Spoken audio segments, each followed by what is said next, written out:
공중 화장실 가기가 꺼려진다. 어딜 가나 고개를 숙이고 얼굴을 가리게 된다. 헉, 집안에도 몰카가 있을까 봐 두렵다. 여자들의 이러한 두려움, 남자분들 한 번쯤 상상해 보셨나요? 물병, 이 안경, 그리고 넥타이, 이 주변에서 흔히 볼 수 있는 이 물품들이 불법 촬영 장비였다면 소름. 네.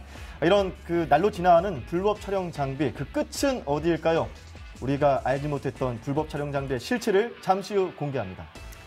네, 오늘 주제는 방금 말씀드린 것처럼 디지털 성범죄, 특히 그거로 인해서 얼마나 많은 여성들이 피해를 당하고 있고 불안에 떨고 있습니까? 그리고 그걸 몰카라고 부르지 말아야 됩니다. 그러니까. 왜 몰카입니까? 네. 불법 카메라, 영혼을 파괴하는 카메라입니다. 이 문제 제가 오늘 TV민생연구소에서 아주 진지하게 심층적으로 다뤄볼 예정입니다. 네, 이 우리의 민생을 갉아먹는 이 나쁜 불법 촬영 장비 계속해서 여러분들 채널 고정하시고요. 불공정한 세상을 향한 을들의 반란, 여기는 TV 민생연구소 지금 시작합니다. 5시.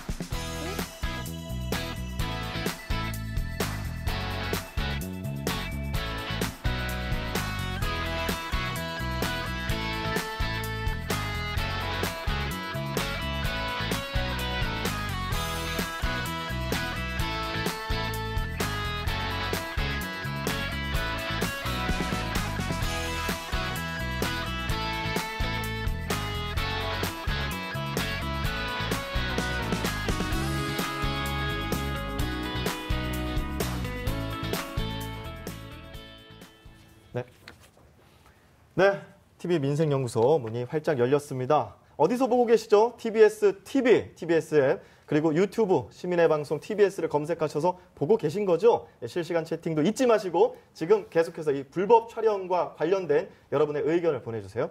예, 고맙습니다. 네. 실시간 채팅, 구독하기, 좋아요. 네. 댓글 달기, 그리고 홍보하기 5가지를 함께 해주시면 정말 힘이 되고요. 네. 자, 조금 다시 진지해져야 되겠습니다.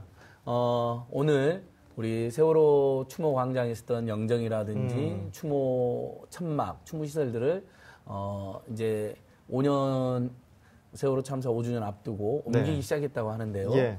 정말 우리가 잊을 수 없는 너무나 큰 충격적인 슬픔이고 사고이죠. 아직도 진상규명이 안 됐다는 건 너무나 답답합니다. 네. 아직도 우리 유가족들은 진상규명을 호소하고 다니고 계시거든요. 네. 예. 오늘 그런 의미로 제가 노란 리본 네, 옷에 달고 왔습니다. 잘했죠? 예. 2014년 7월에 세월호 천막이 처음 설치가 됐으니까 4년 8개월 만에 이제 치우게 됐네요. 세월이 많이 흘렀어요. 너무 쏜살같이 저 그때 그 당황스럽고 경악했던 그 감정 아직도 그대로거든요. 맞습니다. 예. 그래서 저도 네. 사실은 토요일 날부터 그 이제 추모 시설에 대한 정리 작업이 있었거든요. 네. 토요일 날 갔는데 유가족 선생님도 몇 분 나오셨어요. 그동안 이제 추모 시설 함께 해주신 시민들에 대한 감사의 말씀을 하시는 자리였는데 네. 그 자리에 오셨던 분들 다 눈물바다 또 됐어요. 그러니까 그 슬픔과 고통이 여전하더라고요. 네. 사실 촛불혁명, 광장민주주의, 세월호가 쏘았다라고 해도 과언이 아닌데 광화문 광장에 가면 항상 세월호 천막이 눈에 띄었었는데 이제는 볼 수가 없게 됐습니다. 하지만 사라지는 것이 아니라 우리의 기억과 역사에 영원히 남을 것인데요. 세월호 천막의 우리 마지막 장면을 TBS TV 민생연구소에서 직접 담아왔다고 합니다. 화면으로 만나보시죠.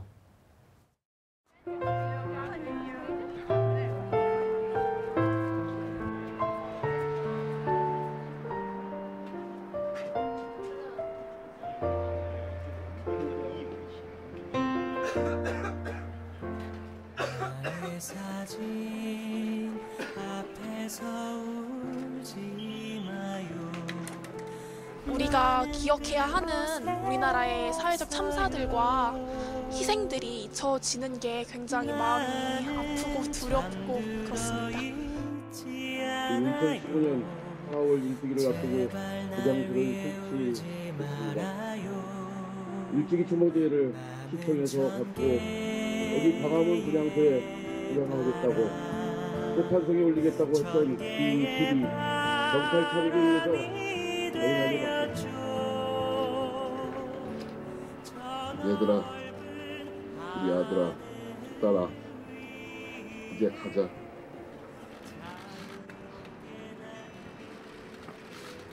고 김민지, 고 김수진, 고 윤솔,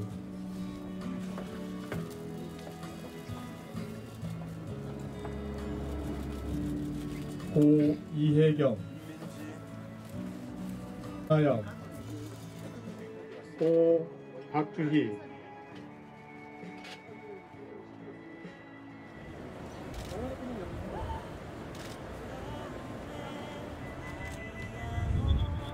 고 김동영,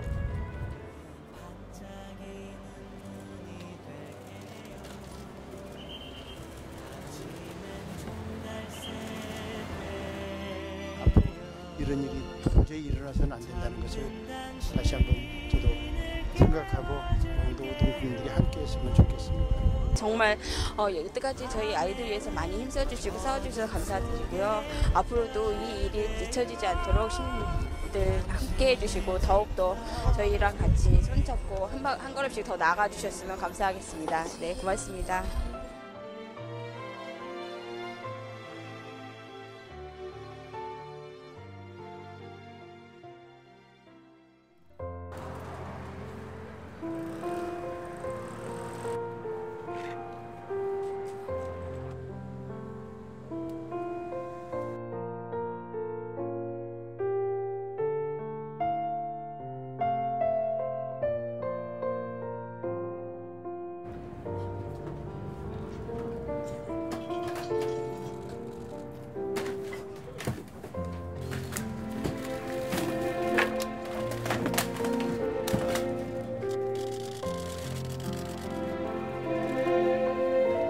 우리 국민들 누구든지 천막이 있던 없던 건 둘째고 우리 내리에 깊이 박여 있던 거니까 그런 나름대로 아쉬움은 있지만 철거하는 대로 돈이 오고 그러나 이건 어쨌든 우리 국민들이 잊을 수 없는 거니까 이런 두 번 다시 이런 참사가 일어나지 않도록 마음속에 간직해야 된다고 봅니다.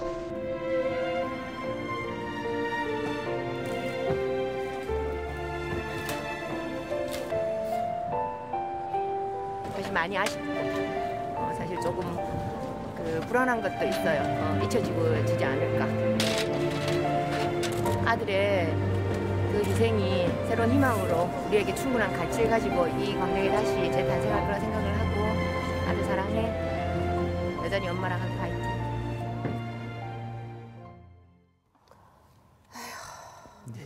마음이 무거워졌습니다. 예, 그렇게. 그러니까 어떻게 보면 저도 그러니까 우리 보면 미진 쌤. 울컥하니까 예, 저도 그쵸. 일부러 이렇게 다들 저처럼 그러실 것 같아요. 외면하려고 하고. 근데 이걸 재난으로 보면 기억하시면 안 되고 그 희생은 글쎄요. 이 대한민국의 역사를 바꾼 큰 기회가 됐다고 봐요. 그러니까 아이들이 역사적으로 길게 이 나라의 역사와 봤을 때는 정말 큰 계기를 가져다 둔 희생이거든요. 그걸 좀 기억하셨으면 좋겠고 무엇보다 궁금한 건 궁금해요. 어쨌든 이렇게 아쉽게 치우지만 그 분향소에 있는 영정들은 이제 어디로 옮겨지나요? 네, 그 분향소 영정 304명의 희생자들의 그 영정이라고 할 수 있을 것 같은데 그분들의 그 영정은 서울시청 지하에 이제 보관이 되고요. 신청사 지하 서고에 임시 보관될 예정이라고 하고 그 지금 있었던 세월호 천막 위치에는 이제 천막이 아니라 더욱 견고한 건물로 세워져서 여기에 이제 관련된 세월호 참사는 물론 성수대교와 삼풍백화점 붕괴 등 사회적 재난으로부터 안전한 사회를 다짐하는 기억 전시 공간이 된다고 합니다. 아, 그때 맞습니다. 것까지 같이 만들어 주는 거군요. 방금 우리 마지막에 또 유가족 어머님께서 네. 아들 사랑에 이렇게 말씀하실 때 저도 눈물이 글썽했는데요. 네. 비록 세월호 추모 천막은 사실 그곳이 이제 공적인 공간이고 여러 또 목적이 있다 보니까 사라졌지만 그 세월호 참사를 슬퍼하고 진상규명을 다짐하고 다시는 그런 억울한 어이없는 희생이 없어야 된다는 또 진상규명을 방해하는 어떤 일도 없어야 된다는 다짐이나 우리 국민들의 응원은 계속될 거라 생각합니다. 네. 예.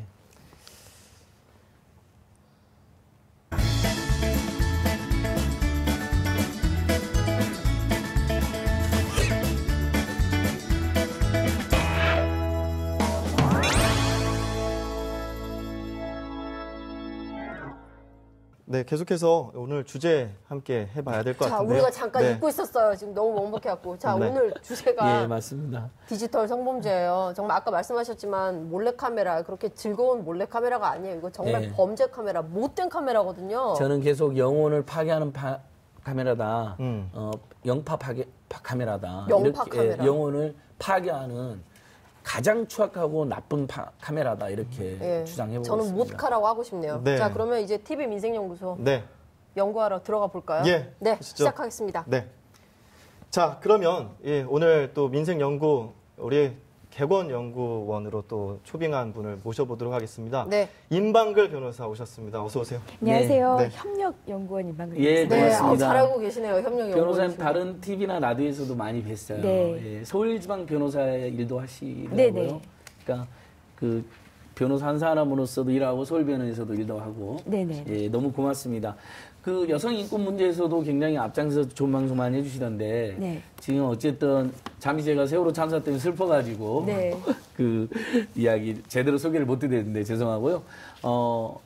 진짜 최근에 가장 우리 국민들을 열받게 하고 분노하게 한 게 이제 그 정준영 씨 등에 네, 그 맞습니다. 황당한 불법적인 이제 촬영물을 찍고 네. 또 유포하고 뭐 이런 건데요. 네.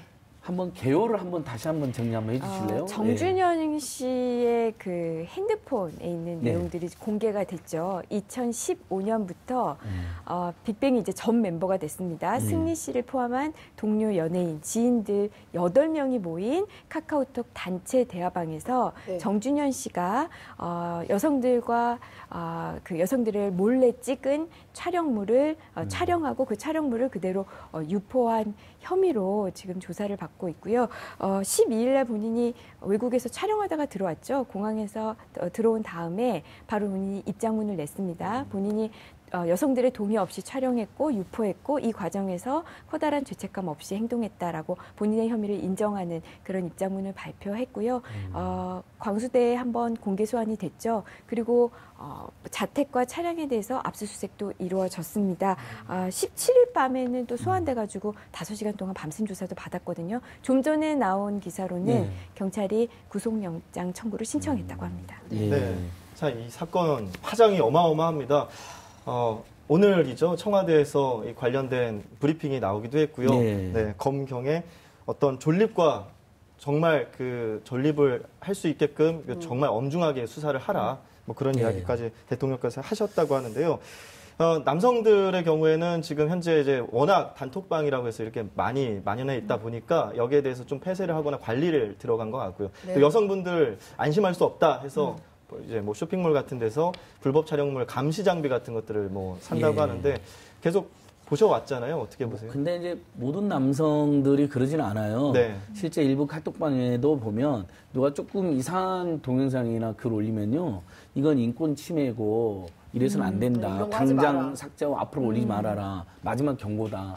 또는 심지어 거의 항해면 퇴장하는 분도 꽤 많이 있으니까 이제 이 정주영 사건 전에도 점점 이래서는 안 된다. 우리가 특정 여성의 피해를 네. 즐긴다든지 유포한다든지 절대 안 된다라는 이제 있는데 이번 일을 계기로 이제 더 퍼져나갈 텐데요. 김 변호사 말씀이 나온 김에 네. 그 촬영하고 몰래 촬영하고 불법으로 촬영하고 유포하는 것 뭐 정말 추악한 불법 범죄인 건 확실한데요. 네. 이것도 그것을- 처벌받지 않나요?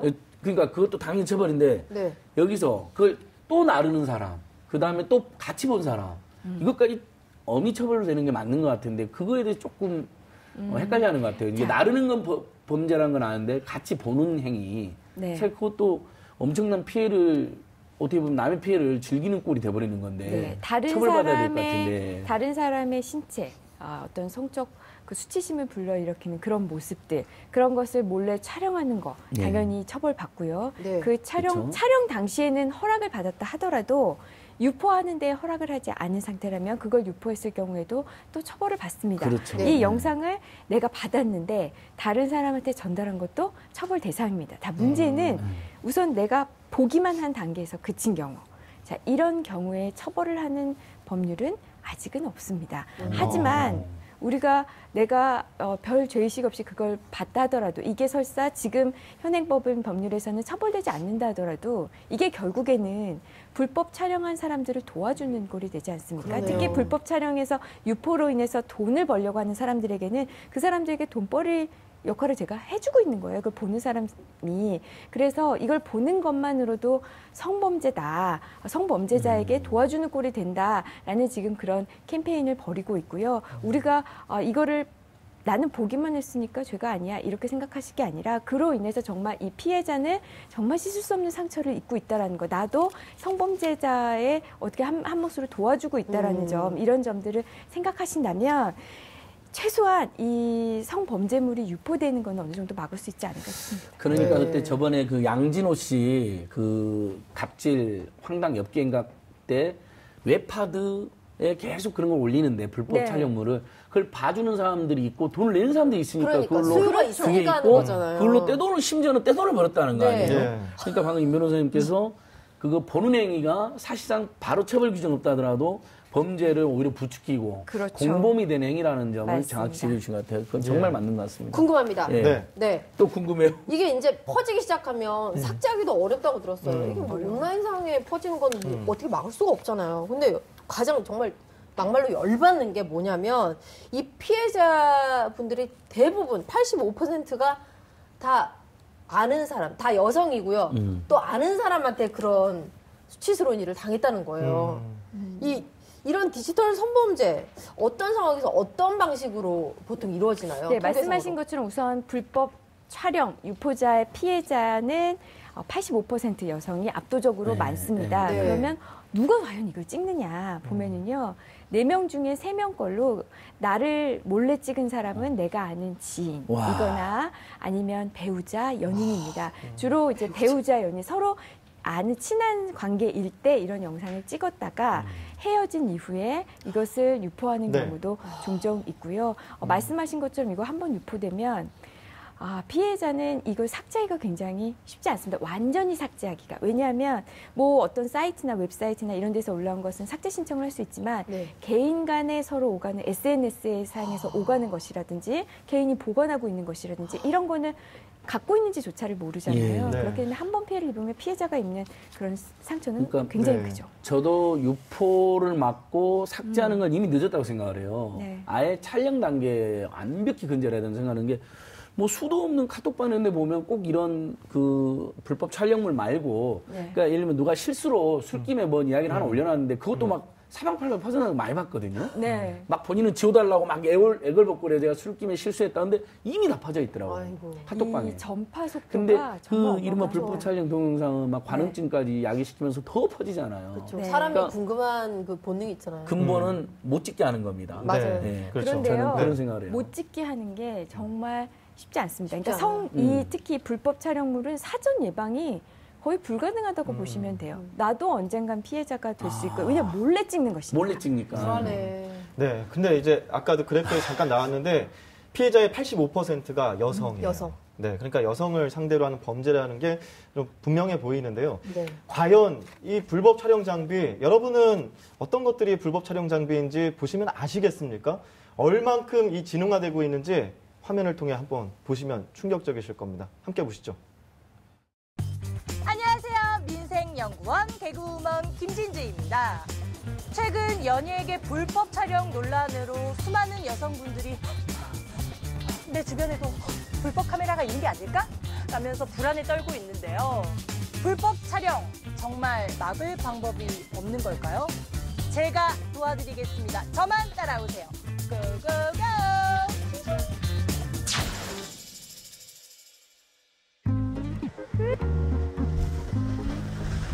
대표님 안녕하세요. 안녕하세요. 그런데 제가 듣기로는 요새 되게 미세하고 작게 나왔다고 하는데 네, 그렇죠. 어느 정도인지 한번 볼 수가 있을까요? 보여드릴까요? 네. 이쪽 한번 보세요. 네. 지금 여기에 있는 물건들이 이렇게 보시면 뭐로 보이시죠? 잠깐만요. 정말 이거는 그냥 리모컨 같고 그냥 이거는 저희가 그냥 쓰는 볼펜이고 잠깐만 이건 뭐야 라디오인가? 계산기 같고 이거는 꼭 필요한 그거잖아요. 보조 배터리. 맞습니다. 근데 이게 왜요? 이게 왜 카메라랑 여기에 있는 모든 물건이 다 몰래 카메라. 이거 지금 핸드폰 충전도 돼버려. 아 대표님 거짓말하지 마세요. 저 이거 진짜예요. 똑같은 거 있어요. 카메라 보이시죠? 빨간 거? 네, 여기 보시면. 잠깐만 이게 여기 핸드폰 충전도 되고 카메라도 촬영되고 그런 거예요. 잠깐만 너무 소름 돋았어. 저 이거 집에 있단 말이에요. 커피 한 잔 드십시오. 왜요? 커피 왜? 지금 먹으면 되는 건가요? 여기 보시면은 또 카메라 달려 있죠. 여기 뭐 구멍 있죠. 이 몰카가 이제 우리 실생활에 있는 모든 물건에 컵잔이나 이 애기들 까잖아. 이걸 다 넣을 수가 있어요. 제가 더 신기한 거 보여드릴게요. 네. 잠깐만 진짜 없어요. 자 보시면은 지금 보시면 이렇게 들어가 있다는 거예요. 와. 그럼 도대체 이런 걸 누가 설치하는 거예요, 대표님? 아는 사람이 설치하겠죠. 아는 사람이? 네, 그렇죠. 몰카 보면 거의 80%가 아는 분이고요. 20% 정도는 이거를 아무나 찍어가지고 영상을 돈을 주고 판매를 하고 있어요. 제가 몰카를 설치해 두면은 어디 장소에 몇 가지 설치를 해둘게요. 직접 한번 찾아보는 거를 제가 한번 실험해 보겠습니다. 제가 또 이런 거 이제 잘 찾거든요. 잘 찾을 것 같아요. 네, 왜냐면 네. 오늘 공부를 했으니까 그렇죠. 왠지 제가 다 찾아낼 것 같아요. 네. 솔직히 전 자신 있습니다. 아, 이건가요? 네. 알겠습니다. 저는 100%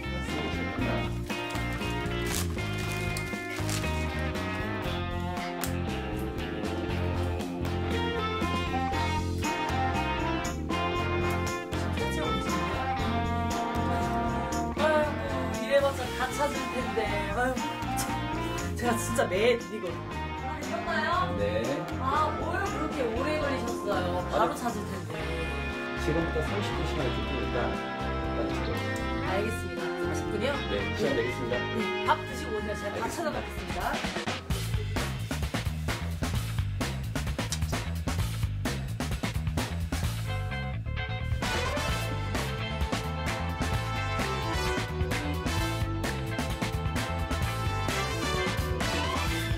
시간 30분 다 됐습니다. 벌써 봤어요? 네. 봤어요? 찾았어요? 근데 솔직히 너무 잘 찾아가지고 좀 약간 죄송할 뿐이에요. 지금 엄청 지금 반도 못 찾았어요.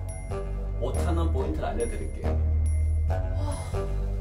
어디에 있어서 나 진짜 열심히 찾았거든요. 또 어디 있었어요? 보세요. 여기에도 있었다고? USB 몰래 카메라. 와! 전력. 이렇게 찍고.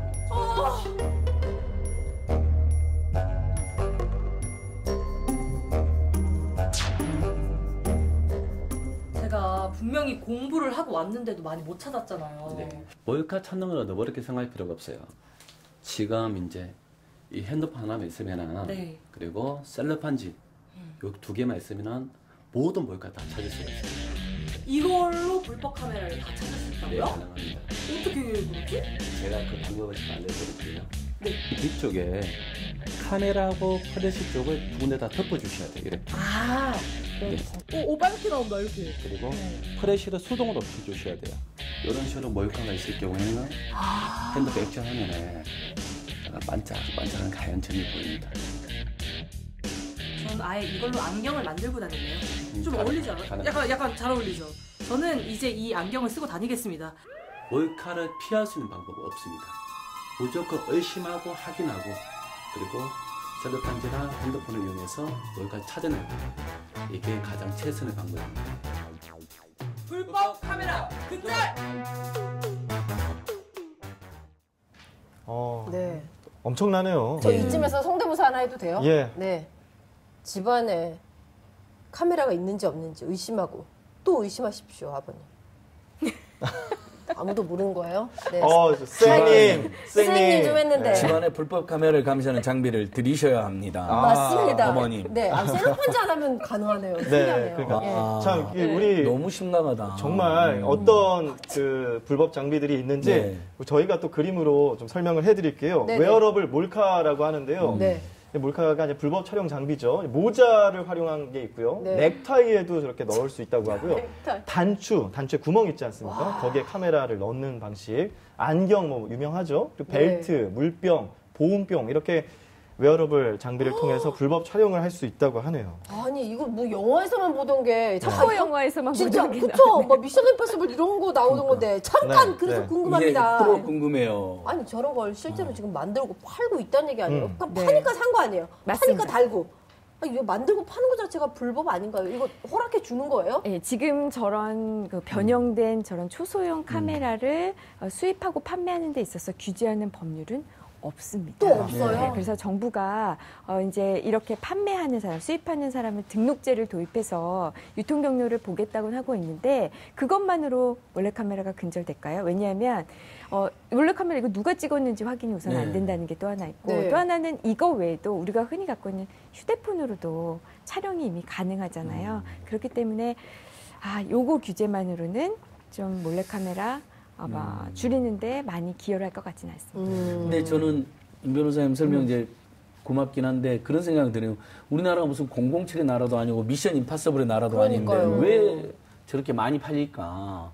뭔가 선한 의도도 일부 있을 수 있지만 네. 나쁜 의도가 많이 있어 보여서 그렇죠. 걱정인데요. 몰래 찍는 거. 그렇다면 네. 지금 그거에 대해서는 법률 정비도 이제 필요해 보이는데 네. 그렇다면 현실적인 대책은 이거 아닐까요? 오늘 문재인 대통령도 지금 뭐 김학의 사건, 네. 고 장자님 사건, 버닝썬 사건 등 완전히 철저히 수사해야 된다고 지시를 했던데 결국은 항상 이런 일이 생기면 엄정한 수사하고 아주 무거운 처벌. 네. 그다음에 그런 일 조금만 해도 폐가망신할 수 있다는 범사적인 분위기가 경고인데 네. 제가 알기로는 너무 그동안 수사도 제대로 안 되고 처벌도 미약했다고 네. 실제 법률적으로도 처벌 수위가 낮은 걸로 알고 있는데 어때요, 변호사님? 네, 우선 네. 카메라 이렇게 몰래 카메라로 찍거나 네. 아니면 이 찍은 영상을 유포하는 경우 지금 현행 법률로 가장 최고형은 5년입니다. 5년 이하의 징역, 뭐 1,000만 원 이하의 벌금, 뭐 이런 식으로 규정이 되어 있는데요. 네.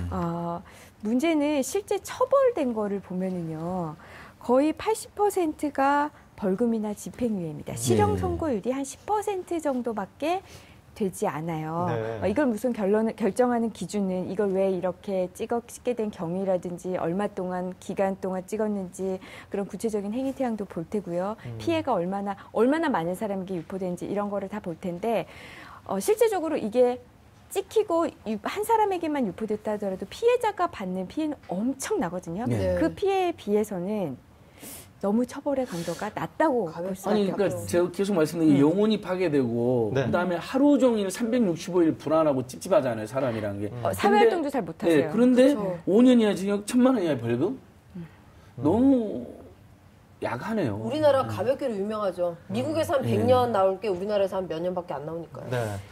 그러니까 이래서 우리 그 피해자 대부분이 여성분들인데 여성분들 사이에서는 이런 불법 촬영 포비아, 공포가 확산될 수밖에 없는 상황이거든요. 우리 여성분들 어떤 마음으로 지금 이 사태를 보고 계신지 저희가 속마음을 들어봤습니다. 안녕하세요. 녹색당 공동운영위원장 맡고 있는 신지혜입니다. 반갑습니다. 안녕하세요. 문단대 성폭력을 고발했던 탈선연대 대표로 활동했던 오빛나리입니다. 안녕하세요. 저는 한국사이버성폭력대응센터에서 활동하는 이효린이라고 합니다.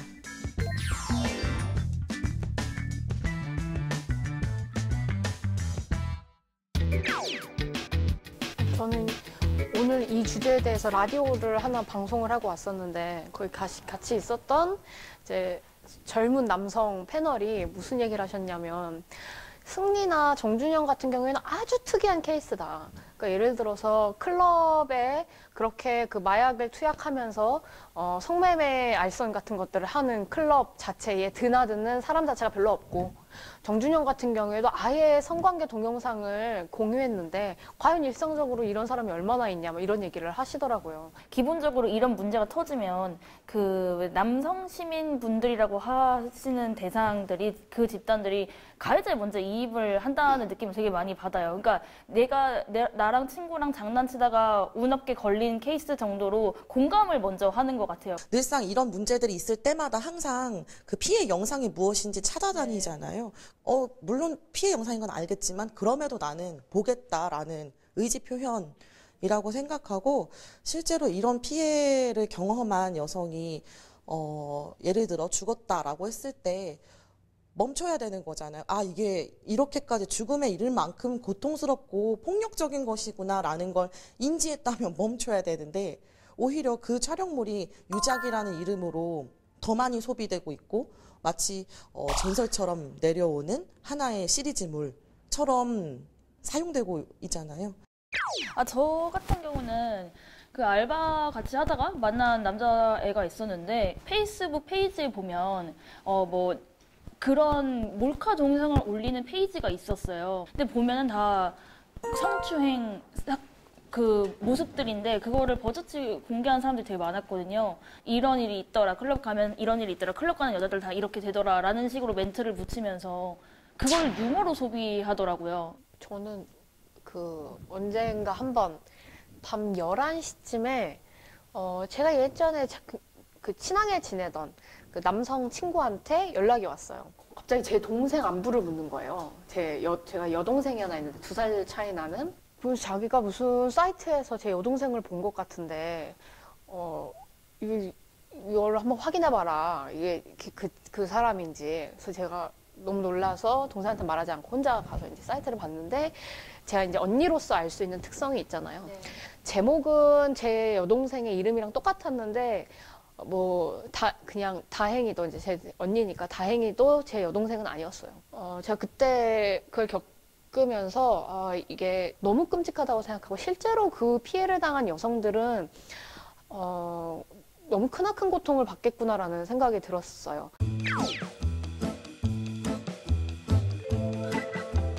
저는 잘 모르겠어요. 왜냐하면 이 모든 모양으로 다 불법 카메라를 만들 수 있거든요. 아, 진짜 물병. 네. 저는 물병이라고 생각을 했는데 왜냐면 여기 어떻게 제가 말문이 막혀버려. 저는 잘 모르겠는데 물병은 너무 아닌 것 같아서 그 옆에 있는.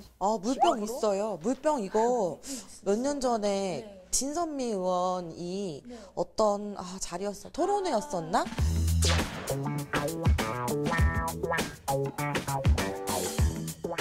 저 일상소품 무엇이든지 간에 변형할 수 있다고 생각해서 이것을 고르는 게 어떤 의미가 있나라는 착잡한 마음이 듭니다.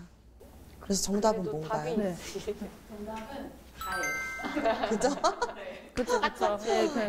네. 너무 놀라가지고 저는 사실 화장실에서만 조심을 하면 되겠구나라고 저는 생각을 했었거든요.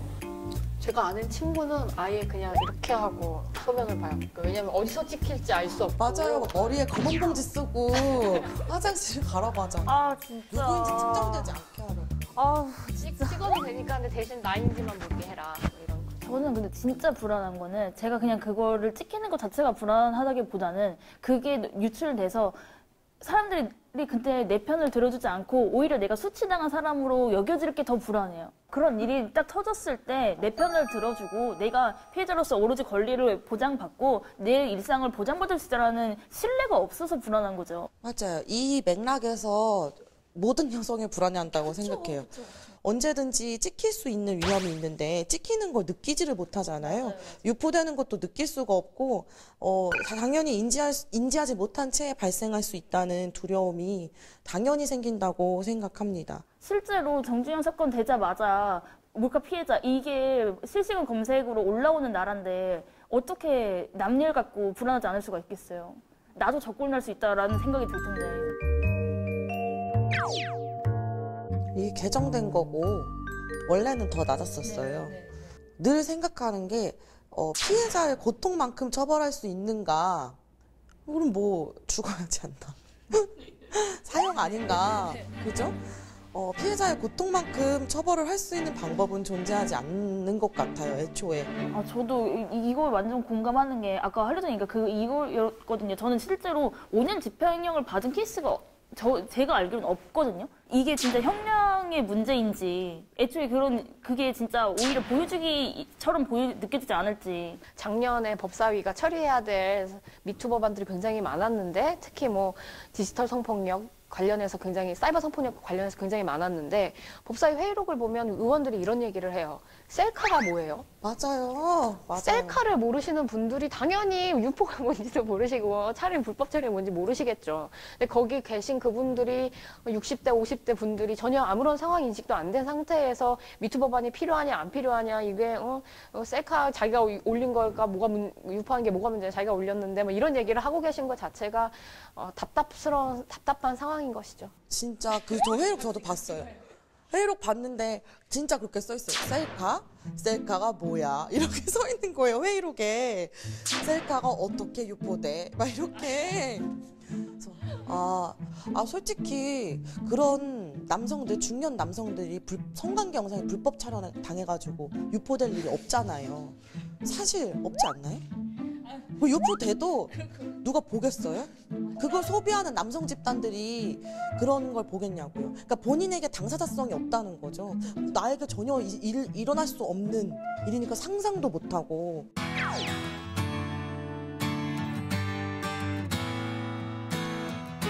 질문만 들었는데 눈물 날 것 같아요. 뭐야? 지금까지 들은 질문 중에 가장 어려운 것 같아요. 대답하기가. 우셔서 하는 말은 아니고요.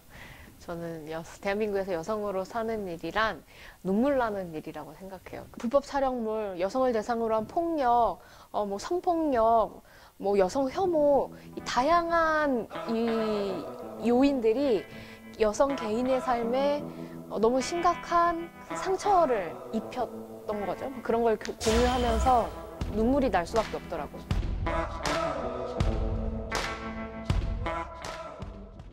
아이고, 대한민국에서 여성으로 사는 것은 그 자체가 공포다. 네, 저 눈물의 의미를 알까요?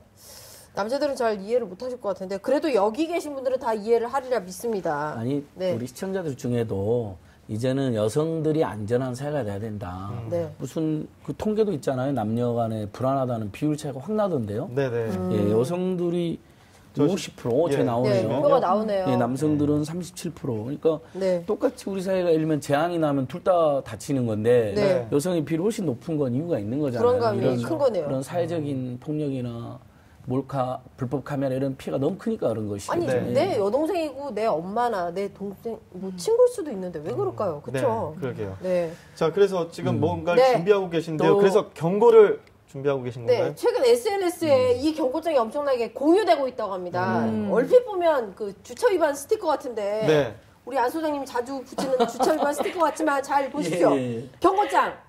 우리는 피해자가 누군지 궁금하지 않습니다. 피해자를 추측하는 그 모든 사진, 동영상 유포는 2차 가해가 됩니다. 그렇죠. 지금 당신이 멈춰야 합니다. 네. 매우 설득력 있네요. 추측 좀 하지 마세요. 이런 몰래카메라가 한번 나오면 야, 이 영상 속에 있는 사람 누구야 하면서 그걸 또 다른 사람에게 퍼나르기도 하고 그쵸. 우리가 일명 또 신상털이라고 하죠. 신상털을 하면서 그 사람을 찾아내고 이 사람이다라는 2차 가해를 하거든요. 이런 거를 지금 피해자가 굉장히 두려워하는 건데 피해자는 이런 엄청난 고통을 받고 있다라는 점. 네, 우리가 좀 잘 알아야겠습니다. 그 말이 너무 인상적이어서 피해자의 고통만큼 처벌받아야 되면 사형당해야 된다. 그럼 사형을 반대하는 인권 시민단체들이 그 이야기 하세요, 진짜. 피해자의 고통으로 치면 사형제도는 없어야 된다고 주장하지만 그래도 사형 정도 당해야 된다. 제가 얼마나 심각한 잠깐 이 피해자들이 얼마나 힘든지 말씀을 드리면요.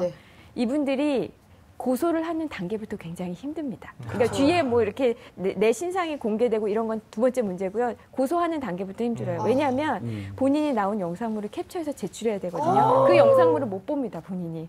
그 단계부터 상처를 입고 있어요. 예, 아무튼 정말 우리 사회가 가야 될 길이 많은데요.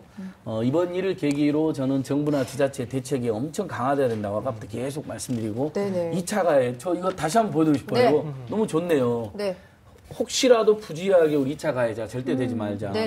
피해자의 고통이 궁금해야지 피해자가 누군지 궁금하면 안 되는 거잖아요. 너무 고맙고. 박지민 연구원.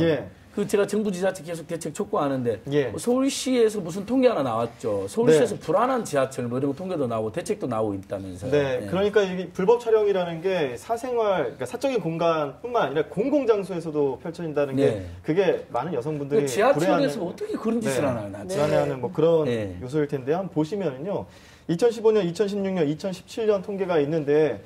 이게 지하철역에서 발생하는 불법 촬영 신고 건수입니다. 이게 신고 건수니까 실제로 벌어지는 건 이보다 더 많을 수 있다라는 그렇죠. 거고요. 이렇게 상당수 뭐 지하철역에서 불법 촬영이 벌어지고 있다고 합니다. 그래서 2016년부터 지하철을 비롯한 공공장소의 불법 촬영물을 수시로 서울시가 점검하고 있다고 하는데요. 맹수지 연구원이 서울 지하철 안심보안관을 직접 만나봤다고 합니다. 현장으로 함께 가시겠습니다. 어디든 찾아가는 연구원 맹수지입니다. 저는 오늘 동대문구청에 나왔는데요. 여러분, 공공 화장실 이용하실 때 혹시 불법 카메라가 있는 건 아닌지 두리번 거렸던 적 많이 있으시죠? 우리가 이렇게 화장실 볼일 한번 맘 편히 볼 수 없는 현실인데요. 해결할 방법은 없는 걸까요?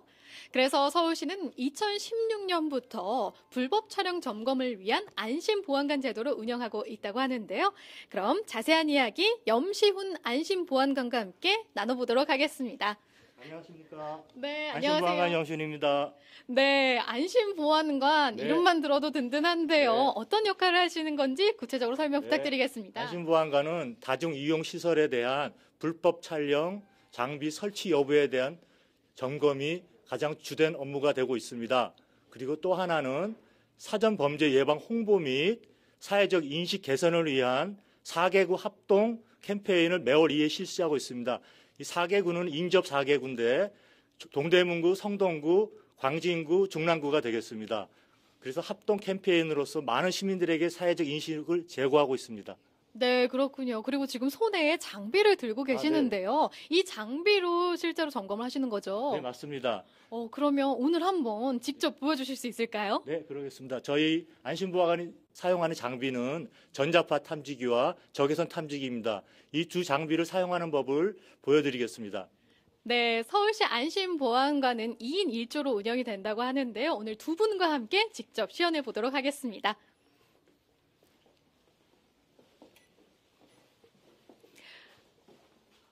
네, 이렇게 내부 화장실 칸 안이 아닌데도 꼼꼼히 점검을 해주시는 거예요? 네, 그렇습니다. 카메라가 설치되어 있을 그런 의심되는 장소는 모두 이렇게 점검을 하고 있습니다. 이 기계는 어떤 거죠? 이거는 불법 카메라가 설치되어 있으면 그 카메라에서 나오는 전자파를 잡아내는 그러한 장비입니다. 그렇군요. 그러면 우리 좀 더 안으로 들어가서 더 해보도록 하겠습니다.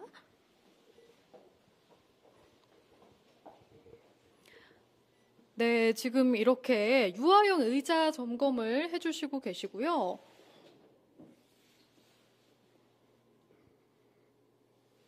꼼꼼히 해주시고 있는 모습입니다. 그리고 변기까지 확인을 해주시고 있는데요. 안에 혹시 카메라가 없는지, 밖에는 또 없는지 꼼꼼하게 점검을 해주시고 있습니다. 실제로 불법 카메라가 굉장히 작은 경우가 많아서 꼼꼼히 확인을 해주신다고 하네요. 그럼 보안관님, 저희 밖에서도 좀 더 해볼까요? 예, 그렇습니다. 실제로 카메라가 발견이 되면 어떻게 작동을 하나요? 지금 여기서는 전자파가 지금 많이 지금 나오고 있습니다. 네. 그래서 여기는 우리 전자파를 잡아내는 카메라로 다시 한번 점검을 해보겠습니다. 네. 이게 그 전자파를 잡아내는 카메라인가요? 네, 적외선 탐지기입니다. 불법 촬영 장비에서는 적외선 불빛이 나오고 있습니다. 그래서 적외선 탐지기로 적외선이 나오는 것을 지금 탐지하고 있습니다. 그럼 실제로 적외선이 나오면 어떻게 화면이 변하나요? 네, 적외선 탐지기에 하얀 불빛이 나타나게 되어 있습니다. 그것은 불법 촬영 장비 렌즈에 있는 적외선이 탐지됐다는 것을 나타내는 것입니다. 네, 그리고 제가 또 한 가지 궁금한 게 있어요, 보안관님. 실제로 이 장비를 대여도 해주신다고 들었거든요. 네, 맞습니다. 서울시와 25개 자치구는 불법 촬영 장비 탐지기를 대여해드리고 있습니다. 대상은 개인, 단체, 기관이 되겠습니다. 필요하신 개인, 단체, 기관은 언제든지 전화나 인터넷으로 요청하시면은 서울시와 25개 자치구에서 대해드리겠습니다. 네, 그렇군요. 이런 좋은 제도가 있는지 몰랐네요. 오늘 말씀 고맙습니다. 네, 감사합니다. 네, 방금 보안관님이 말씀해 주신 대로 누구나 직접 장비를 대여해서 본인 스스로 점검도 가능하다고 하니까요. 직접 해보시는 것도 좋을 것 같습니다. 서울시는 이 안심보안관 제도를 통해서 공공화장실뿐만 아니라 인근 숙박업소까지 그 영역을 확대해 나갈 예정이라고 하는데요. 앞으로 서울시 안심보안관 제도의 활약 기대해 보도록 하겠습니다. 지금까지 동대문구청에서 맹수지연구원이었습니다. 네, 맹수지연구원 네. 남자 화장실까지 들어가 고생했네요. 고생 많이 하셨네요. 네. 그런데 그 서울시 여성안심보안관 제도 일단은 뭐 활약도 활약이지만 제도가 확대가 돼야 될 것 같은데 어떻게 보세요? 우선 제가 알기로는 네.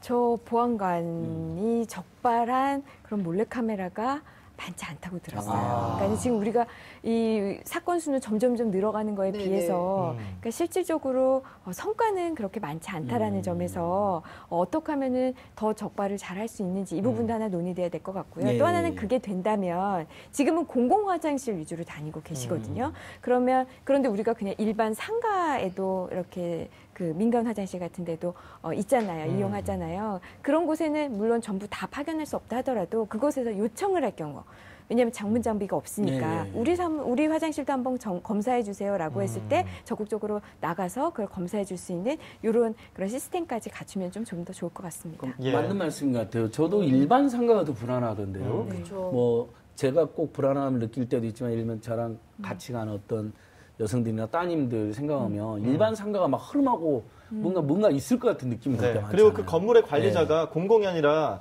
본인이 이제 사유지니까. 맘만 먹으면 이상한 짓 할 수도 있다는 걱정도 되고요. 그래서 서울시가 이제 좋은 대책 계속 세우고 있는데 미진하다는 우리 임방글 변호사님 지적은 저는 이 방송 듣는 우리 서울시 관계자들이 또 엄중하게 생각해 줬으면 좋겠고 서울시 불법 촬영 대응 가이드북도 나왔나요? 네, 그러니까 매뉴얼이라고 할 수 있는데요. 이게 그 서울시에서 배포한 겁니다. 서울시 불법 촬영 유포 피해 대응 가이드인데 두 가지 버전으로 돼 있습니다. 경찰용이 있고요, 시민용이 있어요. 보시면은 뭐 피해자의 잘못이 아닙니다. 당신이 첫 번째 조력자입니다라는 첫 번째 페이지고요. 이 페이지를 넘기면은 총 4가지로 나뉘어져 있습니다. 뭐 불법 촬영, 유포 협박, 불안. 이 4가지에 대한 대응책이 나와 있고요. 뭐 지인의 영상을 발견했을 때 대처법 같은 것도 별도의 장으로 마련됐다고 하고 전체 페이지가 20페이지 정도인데 이게 책으로만 볼 수 있는 게 아니고요.